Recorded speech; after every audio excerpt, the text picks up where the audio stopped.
오늘 하나님께서 우리에게 주시는 말씀은 시편 54편 말씀입니다.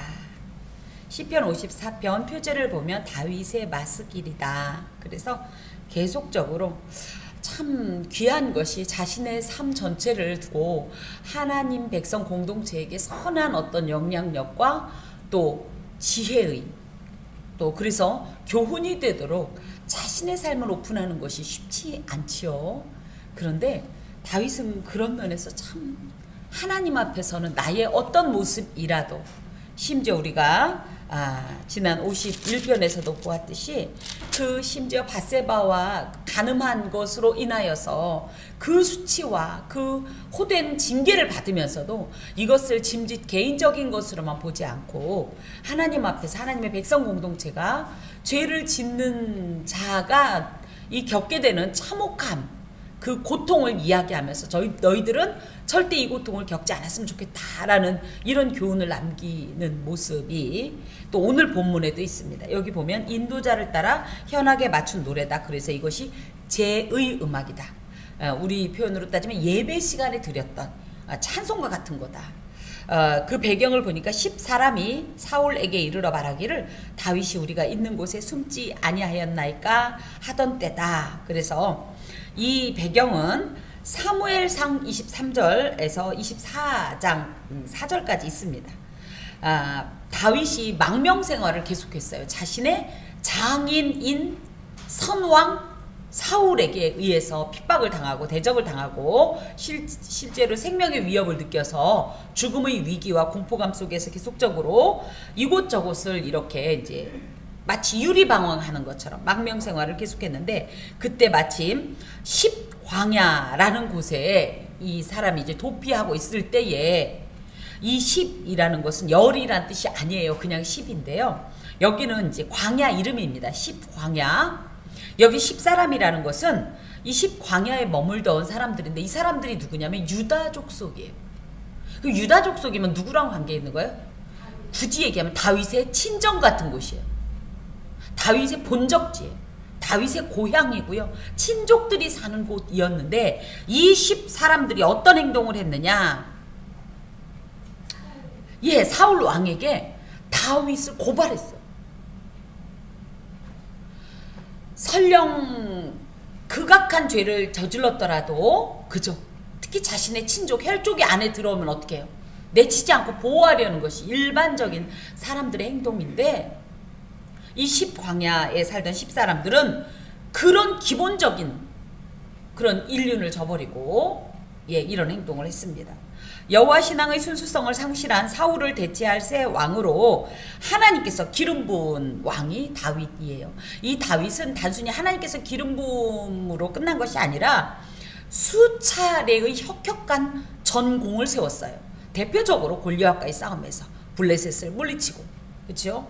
또 신앙의 열정이 대단했지요. 그러니까 이런 것들을 계속적으로 하나님 앞에 고백했고 그것 때문에 민중들의 지지까지 한 몸에 받게 됩니다. 이것이 이제 문제이긴 했어요. 사울은 천천히요, 다윗은 만만이라. 그만큼 이 사람이 하나님 마음에 합한 만큼 민중들의 이 백성 공동체의 마음에도 합한 존재였다는 거죠.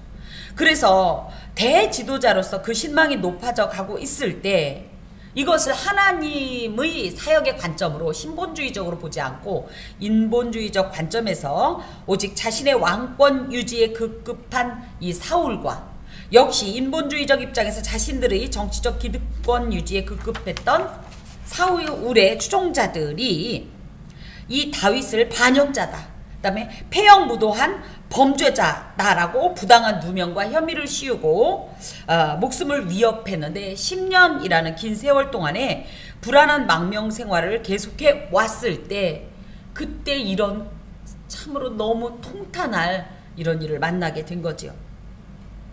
사실 35편에도 암담하고 억울했던 자신의 심정을 적나라하게 드러낸 시이긴 한데 이 54편은 특히 인간의 힘으로는 어쩔 수 없는 절대 한계 상황에서 오직 하나님만을 유일한 구원자요 보응자로 확신하면서 구원을 호소하는 이런 비탄시로 지금 54편이 하나님 앞에 기록이 되었습니다. 보면 54편은 크게 세 부분으로 나눌 수가 있는데 1절에서 3절까지는 이 강포한 자들, 악독한 자들, 포악한 자들에게 쫓기는 자로서 드리는 하나님 우리를 나를 구원해 주소서 하는 구원의 호소.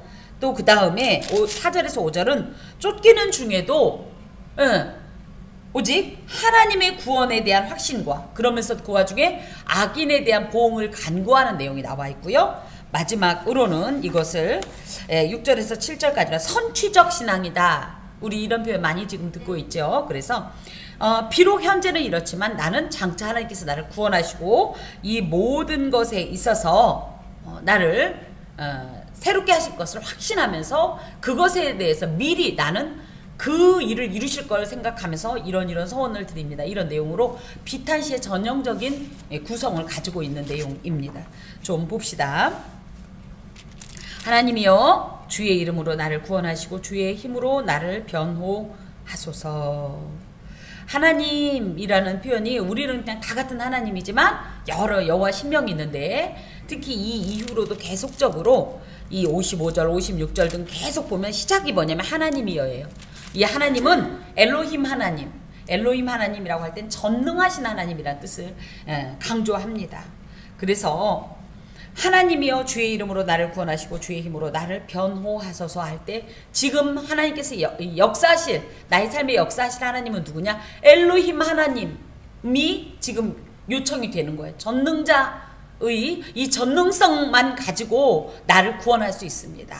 이런 표현이에요.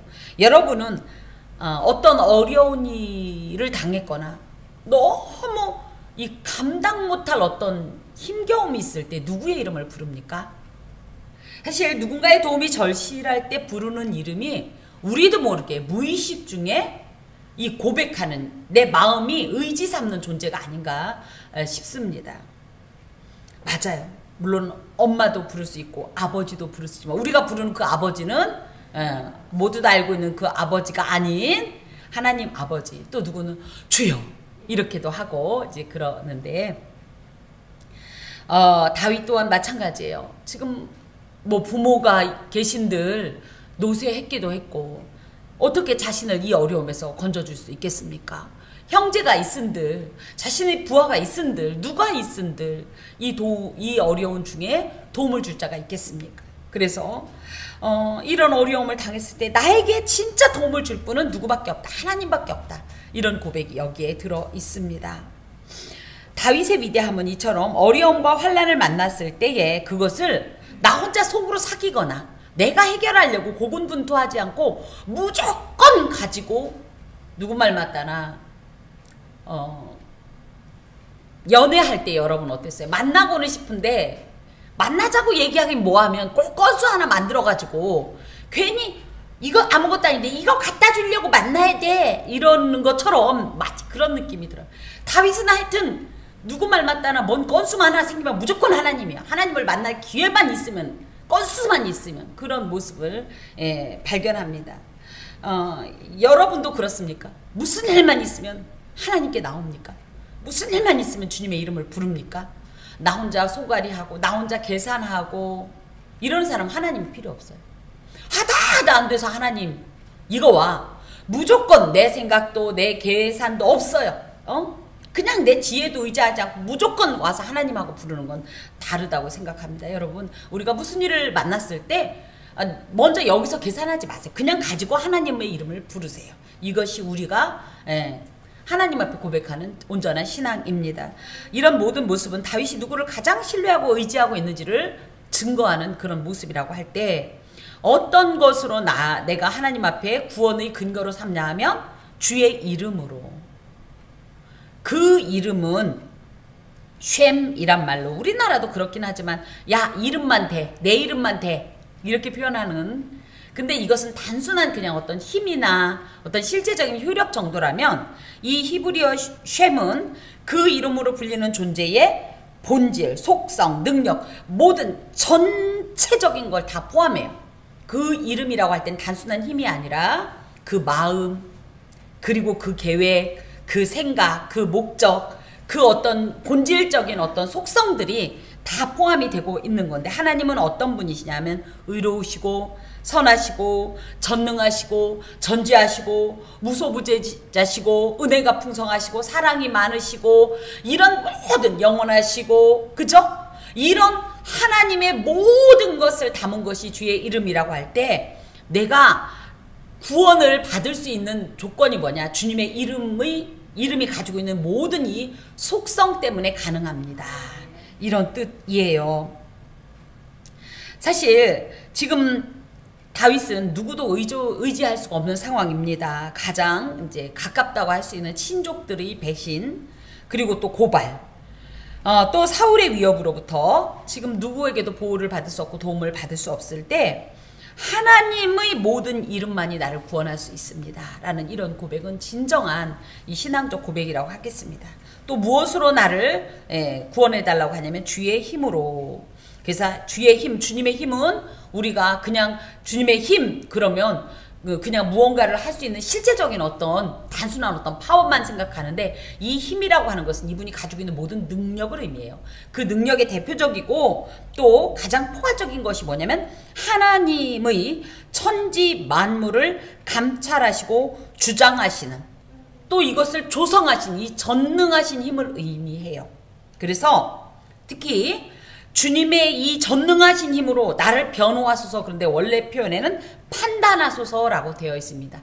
판단이란 말은 띵이란 말로 억울함을 풀어주다라는 뜻이 있어요.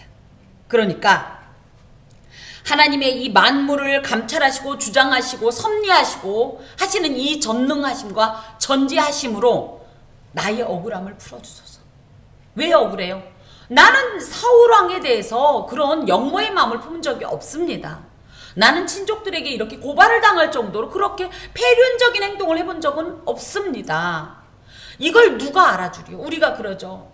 내 마음을 열어서 누구한테 얘기해주면 하늘이 알아줄까? 땅이 알아줄까? 아무도 못 알아줘요. 누구만? 하나님만 알아줄 수 있는 거예요.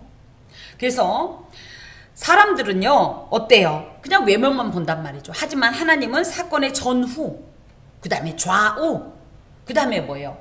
안과 밖, 모든 정황을 다 아시고 완전한 지혜로 이걸 판단하세요. 이 상황이 어떻게 되었는지. 그래서 외면뿐만 아니라 내면까지 살피시는 이런 하나님의 판단만 계시다면 나의 이 억울함은 반드시 풀어질 거다, 해소될 거다, 이 얘기예요.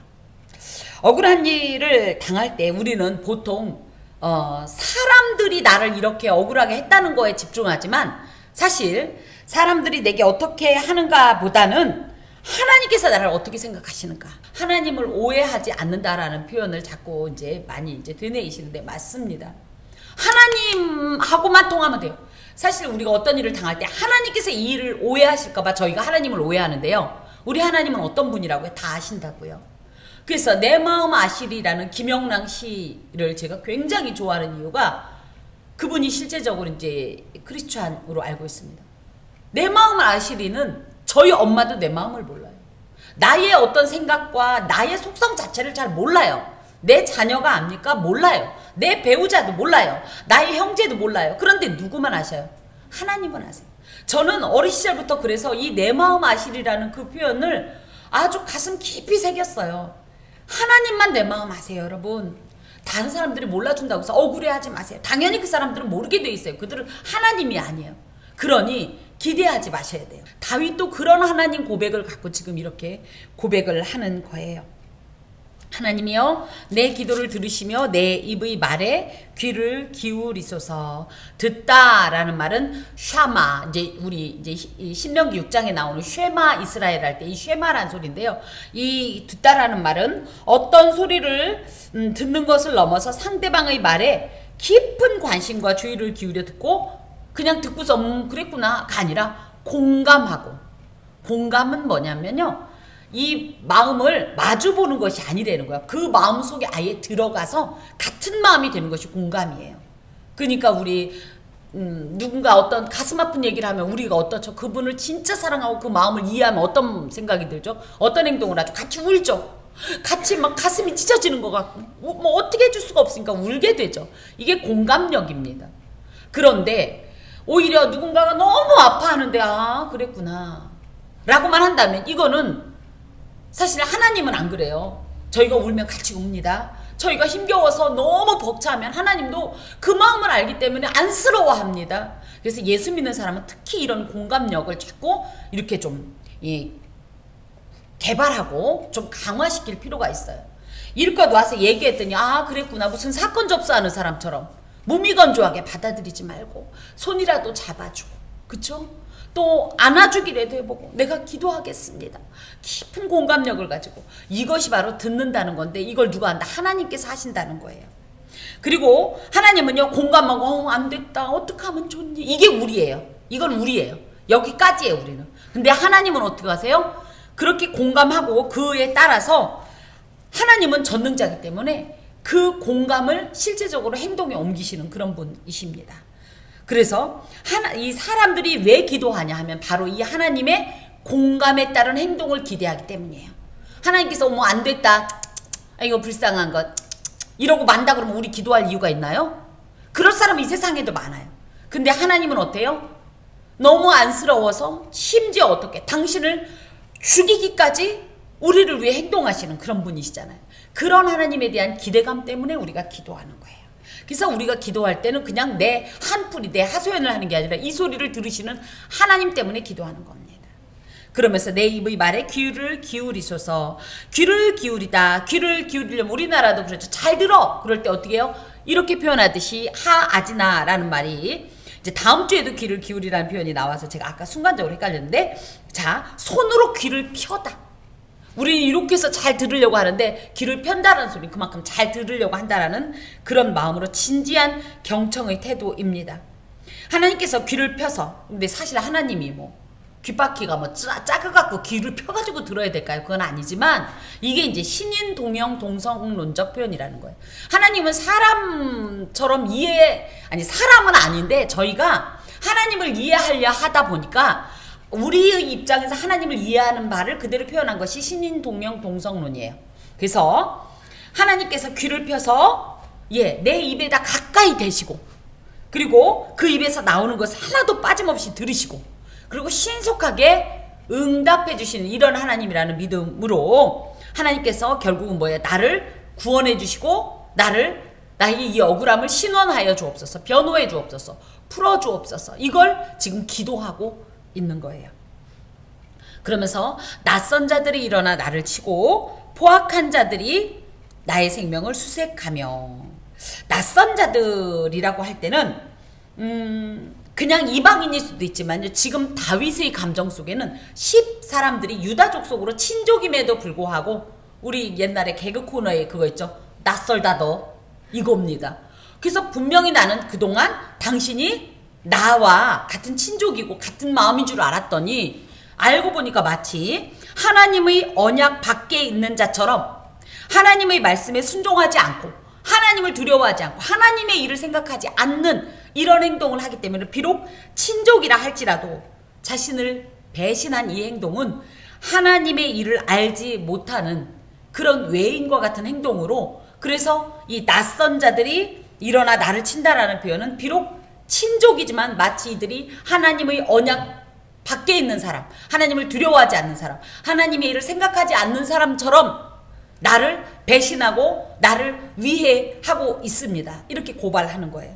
또 포악한 자들이라는 표현에는요. 포악한 자라는 말은 아리츠라는 말로 힘이나 권력을 가진 사람으로서 인정사정 없이 사람을 해치는 무자비한 사람으로 보통 독재자나 포악한 왕을 의미하는데 그래서 여기는 낯선 자들은 비록 친족이지만 자신을 고발한 10사람들 그리고 포악한 자는 누구예요? 사울과 그의 부하들을 의미해요.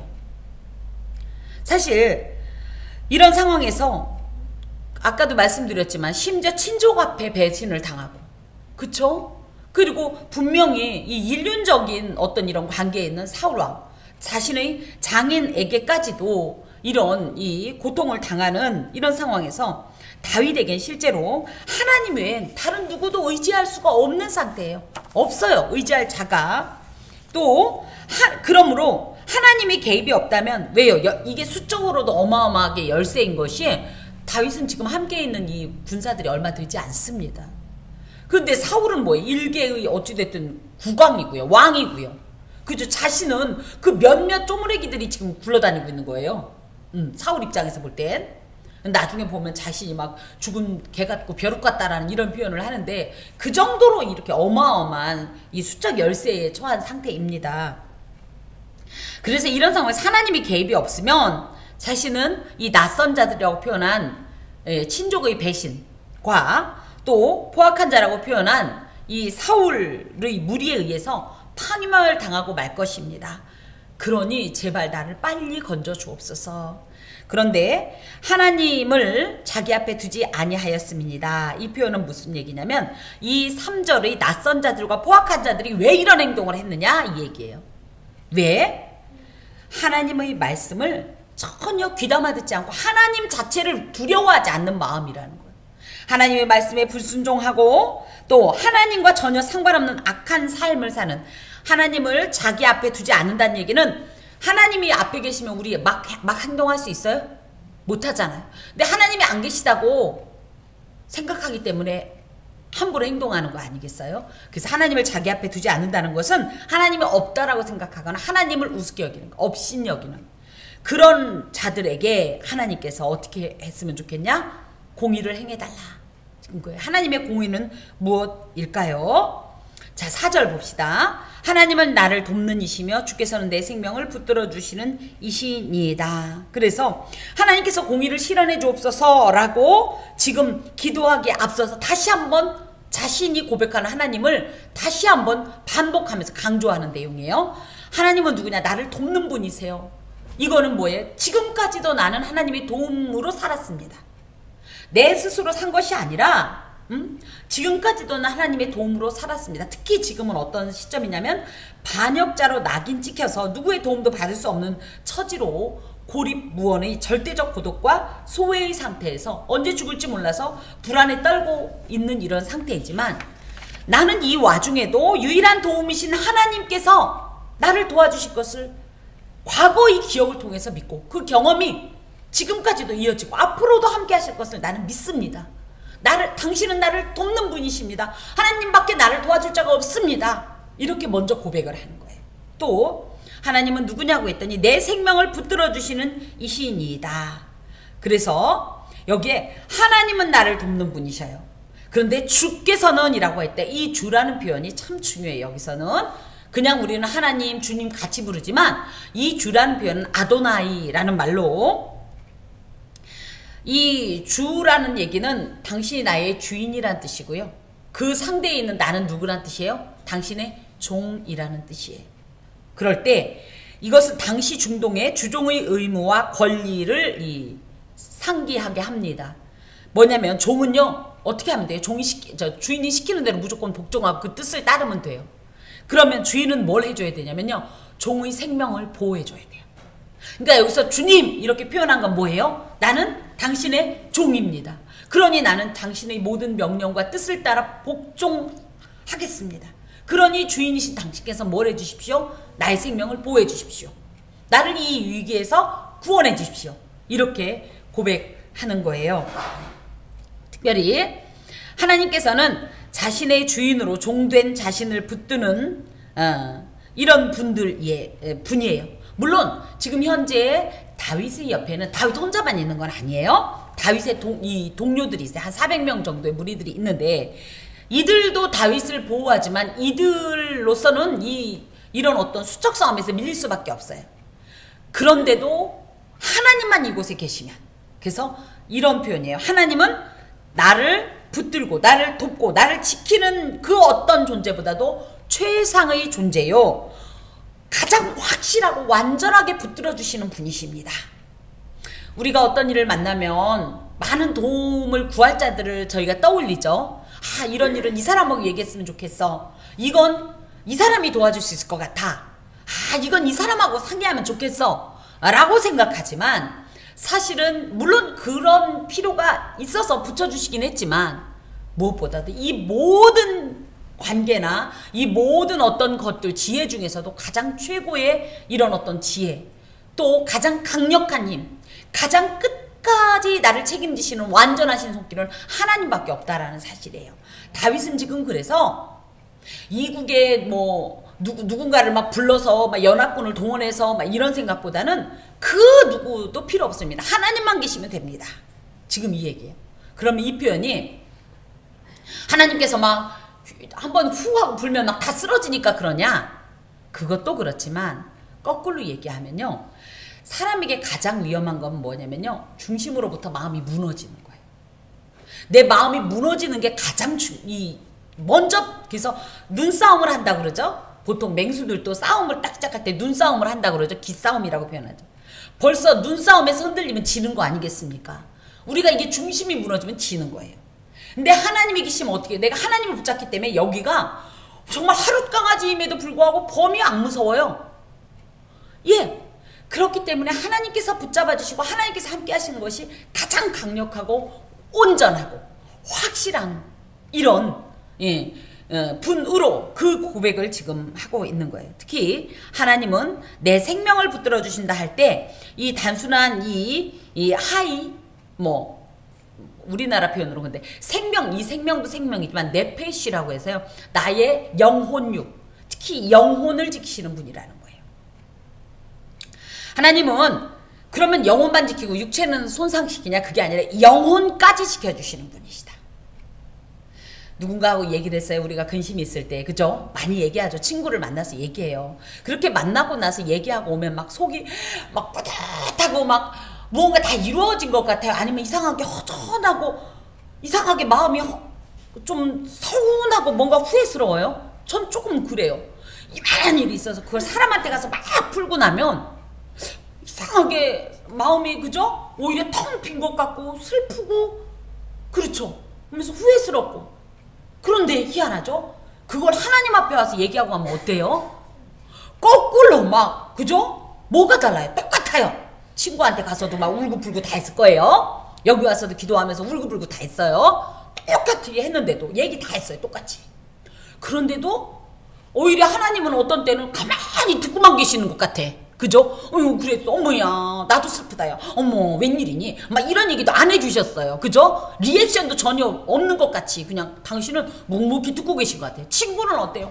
어머 웬일이니? 어머 말도 안 된다. 어머야 그런데도 참았어? 막 이렇게 추임새도 넣어주고 리액션도 해주니까 그 상황에 되게 달콤한데 오다 보면 리액션 해주면서 함께 손잡아 준 친구보다 리액션도 없으신 것 같이 그죠? 가만히 듣고 계셨던 하나님하고 얘기한 게 훨씬 더 내 마음이 뿌듯하고 든든하고 왠지 막 그죠? 시원하면서 그러면서 아자! 하나님 그죠? 아자! 그죠? 남들이 뭐 저 양반 왜 저래? 이렇게 할지라도 그죠? 예, 요게 뭐예요? 하나님은 우리의 육체뿐 아니라 영혼까지 책임지시고 붙잡으시고 예, 붙게 하시는 분이시기 때문이에요. 다윗은 이 사실을 알고 그 고백을 하는 겁니다. 그러면서 주께서는 내 원수에게 악으로 갚으시리니 주의 성실하심으로 그들을 멸하소서. 그래서 원수의 멸망을 간구하는 구체적인 기도를 악을 갚으소서. 내 원수에게 악을 갚으소서. 무슨 얘기야? 나한테 했던 이 행동을 하나님이 갚아주소서. 아유, 내가 때릴 수만 있으면 때리겠는데 내가 힘이 없으니까 하나님이 갚아주세요. 이런 뜻일까요? 예. 눈은 눈으로 그러니까 눈 맞았으면 반드시 눈을 때려야 된다 이런 뜻이 아니에요. 그 당시에는 눈을 한 대 맞았더니 기분 나빠. 그러니까 어떻게 해요? 사람을 살인도 하고요.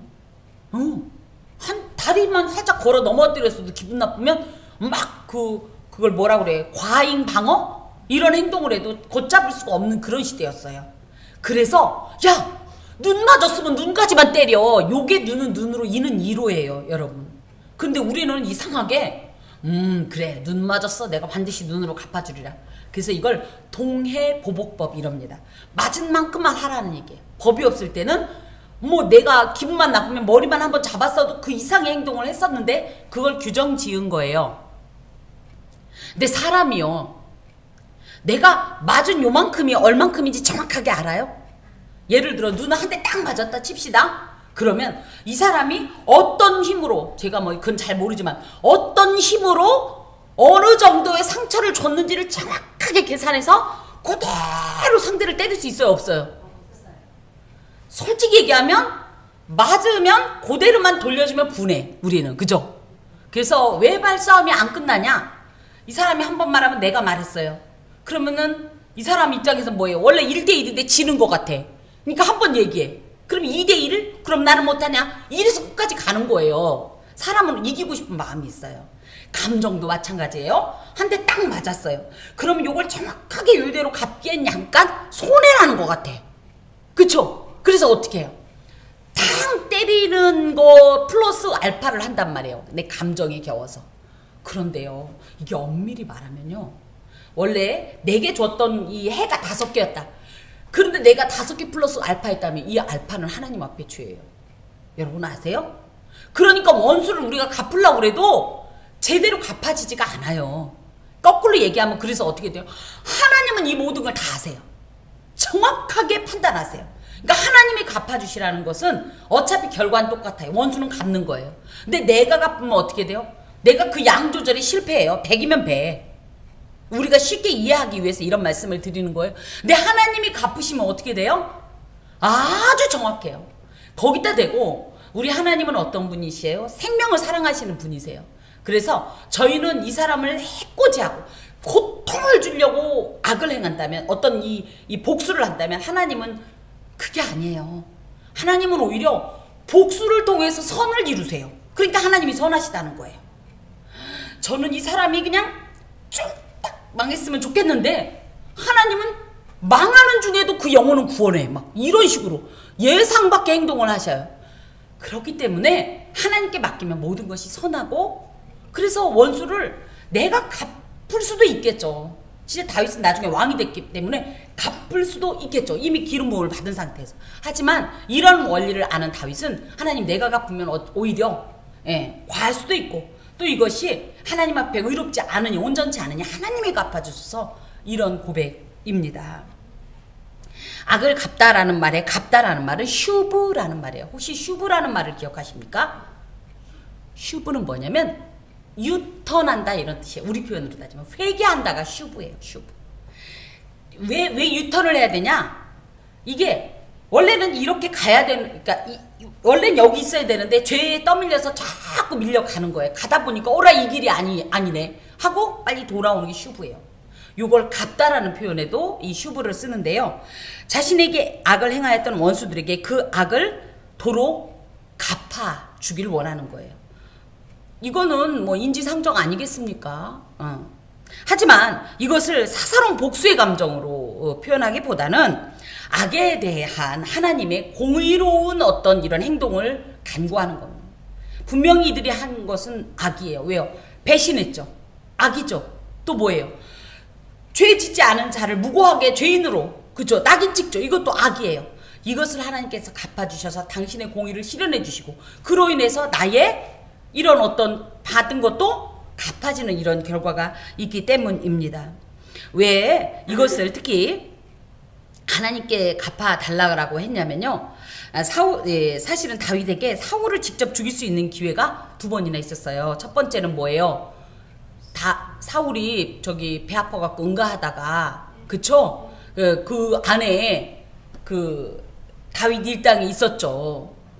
그런데 그 부하가 그냥 한 칼에 찔러 죽입시다 그랬을 때 아니다.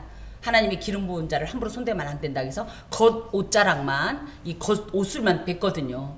예, 그때도 사실 얼마든지 등 뒤에서 그냥 후미 공격을 할 수가 있었어요. 또 한 번은 뭐냐면은 사무엘상 26장에 보면 다윗을 죽이려고 자기의 군사들 다 끌고 와가지고 있을 때 다윗이 그곳에 가서 사울의 창과 물병만 가지고 왔어요. 그때도 이 칼에 어떤 일을 할 수가 있었는데 그걸 둘 다 안 했어요. 왜 그랬냐고 했더니 하나님의 기름 부으신 자로서 함부로 생명을 해야 할 수 없다. 그래서 이건 무슨 뜻이에요? 내가 내 손으로 갚으면 악이 되오니, 그쵸? 하나님께서 갚으소서, 이런 것이거든요. 그러면서 주의 성실하심으로 그들을 멸하소서. 성실하다라는 표현이 그냥 아침 먹고 땡, 저녁 먹고 땡 이런 그런 부분도 있지만 에메트라는 표현에 있어서 진리라는 뜻이 있어요. 하나님의 이 모든 심판의 기준은 진리에 근거를 둡니다. 그래서 하나님의 감정으로 아우 얘는 미우니까 조금 더 때려야지, 아우 쟤는 이쁘니까 좀 살살, 이런 거 없이 이 공의, 하나님의 어떤 이런 진리가 기준이 되는데 이 진리로 이 나의 이 원수를 갚아주소서. 그러면서 이제 분위기가 확 바뀌어요. 지금까지는 굉장히 어둡고 억울하고 막 분통 터지고 울고 콧물 흘리는 것 같은 분위기였는데 6절부터 보면 내가 낙헌제로 주께 제사 드리이다. 이건 무슨 얘기냐면 하나님 지금 사실은 아니에요. 아직도 다윗은 똑같은 상황이에요. 아까 1절 시작할 때하고. 하지만 이제 이렇게 하나님 앞에 구원을 간구하고 호소하면서 보니까 악인들이 이 멸망을 또 이 간구하고 보니까 하나님은 이걸 다 이루실 것을 미리 믿는 거예요. 이걸 선취적 신앙이라고 하는 거예요. 그래서 구원을 확신하면서 하나님께 감사의 서원을 드리고 있는데 그 첫 번째가 뭐냐고 하면 낙헌제로 주께 제사하리로다. 낙헌제라는 말은 빼느다바라는 말로 내다바라는 말이 이제 하나님 앞에 감사하다. 뭐 이런 뜻이에요. 그래서 감사제와 서원제와 더불어서 화목제에 포함되어지는 제사 가운데 하나로서 이 낙헌제는 하나님을 사랑하며 자원하는 마음으로 드리는 기본적인 제사 외의 또 제사예요. 하나님을 너무너무 사랑해서 저희가 어떤 행동을 해요? 예를 들어 공예배가 있어요. 근데 하나님이 너무 그립고 막 너무 좋아. 그래서 어떻게 해요? 수시로 와. 이런 것들 일종의 낙헌제예요. 이건 시키지 않아도 자원하여서 정해지지 않았는데 이 정도로 하나님을 더욱더 뜨겁게 열심으로 열성적으로 적극적으로 사랑하겠습니다. 섬기겠습니다. 이 고백입니다. 사실 하나님께서 가장 기뻐하시고 또 가장 원하시는 제사는 감사와 사랑과 기쁨과 헌신이 가득 담긴 자원적인 예배로서 이런 예배를 드린다는 거. 공예배는 기본이고 그 외에도 수시로 하나님을 제사하고 자원하여서 그러니까 제사한다고 그러니까 꼭 여기서뿐 아니라 우리 일상에서도 마찬가지예요. 공예배 시간 외에는 시간이 안 될 때는 어떻게 집에서도. 그리고 또 어떤 서원을 하냐면 여호와여 주의 이름에 감사하겠습니다. 감사는 야다라는 뜻으로 뭐가 감사할 일이 있어요. 지금 쫓기고 있고 배신당했고 그죠? 누구한테도 내 마음을 하소연할 그 어떤 사람도 없는데 뭐가 감사해요. 그런데 이미 이 모든 것을 하나님께서 들어주신 것을 확신하고 이룰 것을 확신하면서 미리 감사하는 거예요. 우리에게 감사를 가불하는 행동은 굉장히 중요합니다. 제가 가불이라는 좀 부정적인 단어를 사용해서 죄송합니다. 똑똑치 못해서 다른 어떤 말이 연상이 안 돼서 그래요. 하지만 이때의 감사를 지금부터 감사하면 얼마나 또 더 귀하겠습니까? 미리 땡겨다가 여기 있어. 이게 이제 신학적으로는 선취적 신앙이라고 하는 거죠. 그래서 무엇이 감사하냐면 특별히 사무엘하 7장에 보면 다윗 언약을 하나님께서 주셨어요. 이제 이 이후의 일이긴 하지만 이것에 따라서 하나님께서 자신을 구원하실 것을 믿고 그러한 여호와를 찬양하겠다라는 이런 서원이 사실은 그때 있었지만 아직은 다윗은 하나님은 아시지만 다윗은 모르는 상황이지만 마치 그때의 서원과 그때의 찬양을 지금 가져온 것처럼 그렇게 하나님 앞에 야다하겠습니다. 감사하겠습니다. 또 주의 이름이 선하십니다. 선하다라는 것은 지난 우리 2주 전인가 토부 그죠? 토부 찬양의 내용은요.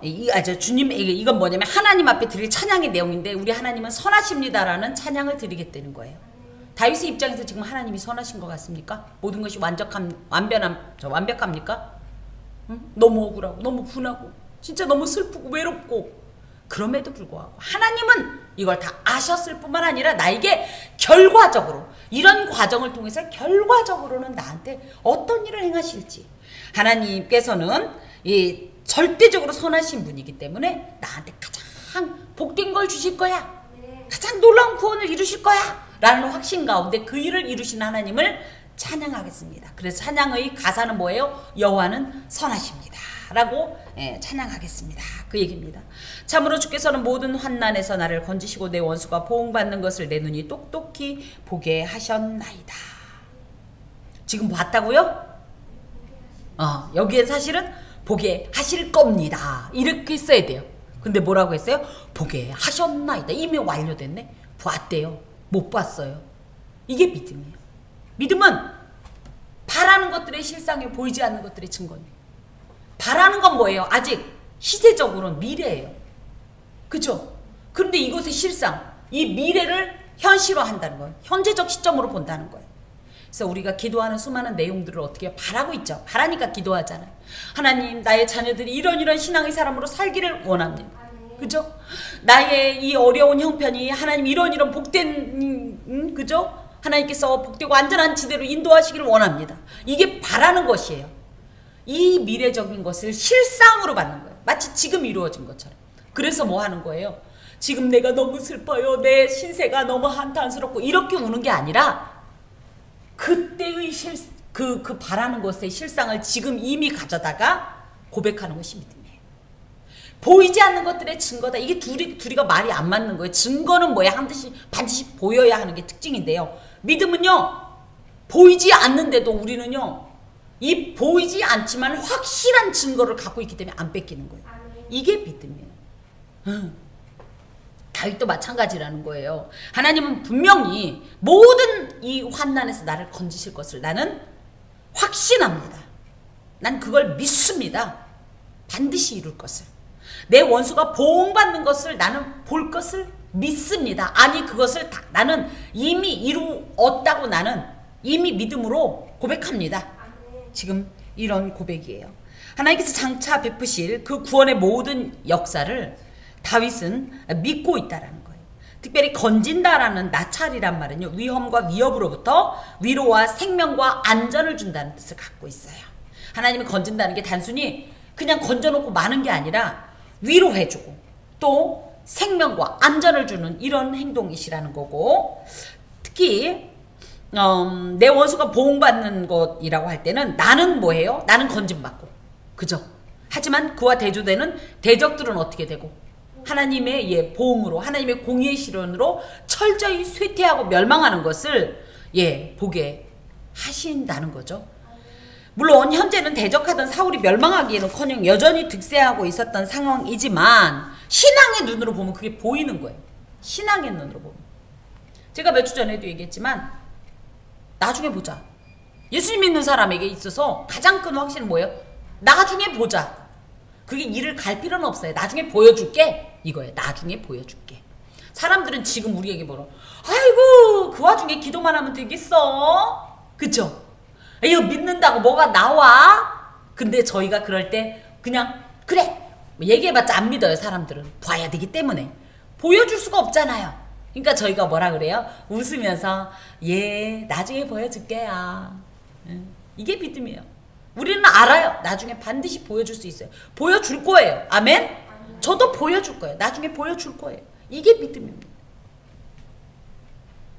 여러분, 현재는요, 무엇으로 극복할 수 있냐면 신앙으로만 극복할 수 있어요.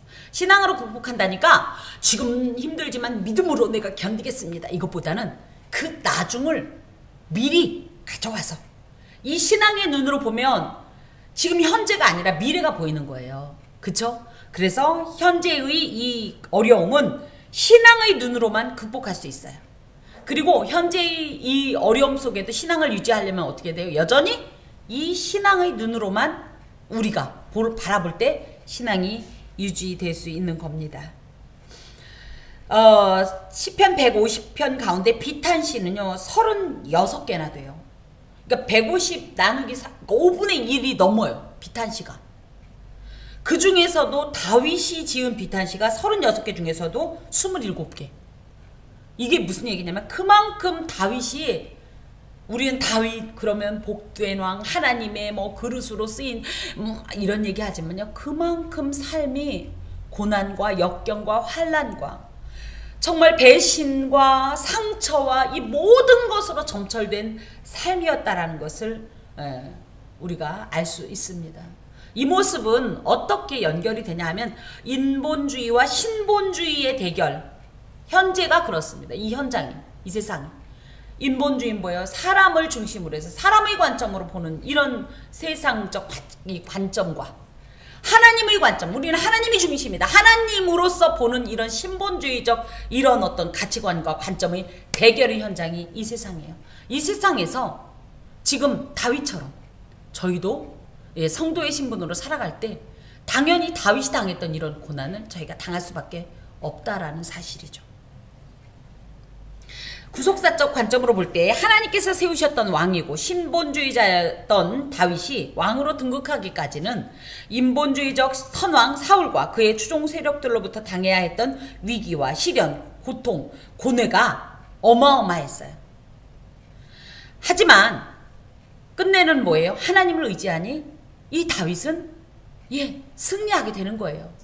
마찬가지로 이미 예수를 믿음으로 천국 시민권을 획득했으나 구속사가 최종 완결될 때까지 이 세상에서 구속사적 사명을 감당해야 될 성도들 또한 성도라는 이유 때문에 사단의 사주를 받은 인간의 인본주의적 죄성으로 오염된 이 세상 가운데서 계속적으로 오해당하고요, 조롱당하고요, 멸시당하고요.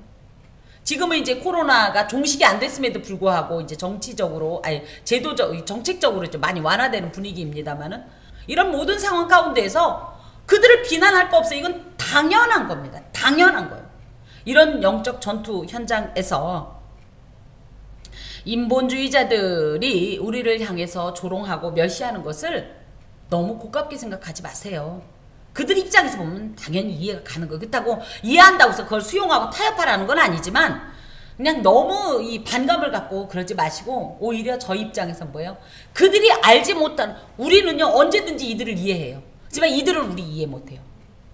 그래서 그들이 알지 못하는 세상 속에 사는 우리가 오히려 그들을 좀 품을 필요가 있습니다. 오히려 안타까운 마음을 가져야 돼요. 우리는 알고 있는데 알지 못하는 그들의 마음을 오히려 참으로 어떤 면에서 보면 안쓰러워할 필요가 있습니다. 너무 억울해하거나 지나친 반응보다는 우리는 우리 나름대로의 이 거룩한 룰이 있지 않겠습니까? 그러니 하나님만이 인생의 문제를 가장 효과적으로 해결할 해결자이시라는 사실을 깨닫고, 또 하나님은 반드시 억울한 자의 호소를 들으시며, 그쵸? 그것을 반드시 풀어주시는 하나님이라는 사실을 깨닫고 기도를 통해서 하나님을 만나고 그 안에서 샘을 얻고 또 놀라운 어떤 이런 하나님의 은혜를 체험하는 것을 기대하면서 한 걸음 한 걸음 나아가는 것이 이 시대의 성도의 걸음입니다. 특히 성도는요, 기도를 통해서 하나님을 통해 일합니다. 성도의 기도를 통해서. 그렇다고 저희가 하나님을 조정한다는 건 아니지만 저희가 기도하면 하나님께서는 이 기도를 들으시고, 특히 무엇보다 다윗처럼 이렇게 강청하는 기도는 역사하는 힘이 더욱더 강합니다. 그러므로 하나님께 호소하고 하나님께 기도하면서, 그 기도하고 몰라, 기도를 했는데 어떻게 될지 모르지 뭐 그러지 마세요 여러분. 또 기도밖에 할 게 없어요. 기도밖에 할 게 없다는 말을, 기도를 축소시키지 마세요. 난 기도했습니다가 중요해요. 내가 기도하고 있습니다. 같은 말이라도 아유 어쩔 수 없지 뭐 우리가 뭐 기도밖에 더 하겠어, 그게요 거꾸로 얘기하면 기도를 너무 이렇게 축소시키는 그런 느낌이 들어요. 그러지 마세요. 기도하고 있으니 하나님께서 일하시겠지가 맞습니다 여러분. 아시겠어요? 그래서 하나님께 기도하는 자는요, 특히 하나님께서 응답하실, 또 그 구원을 확신하면서 기대감을 가지고 더 나아가서 조금 더 성장하고 성숙했다면 그때 이루실 일을 지금 미리 땡겨서 감사하고 찬양하면서 이 신앙의 진정한 저력을 보여야 합니다. 하나님은 우리를 너무 아끼시고 사랑하십니다. 근데 지금 과정 중에서는 그걸 다윗처럼 버려진 것 같고, 그쵸?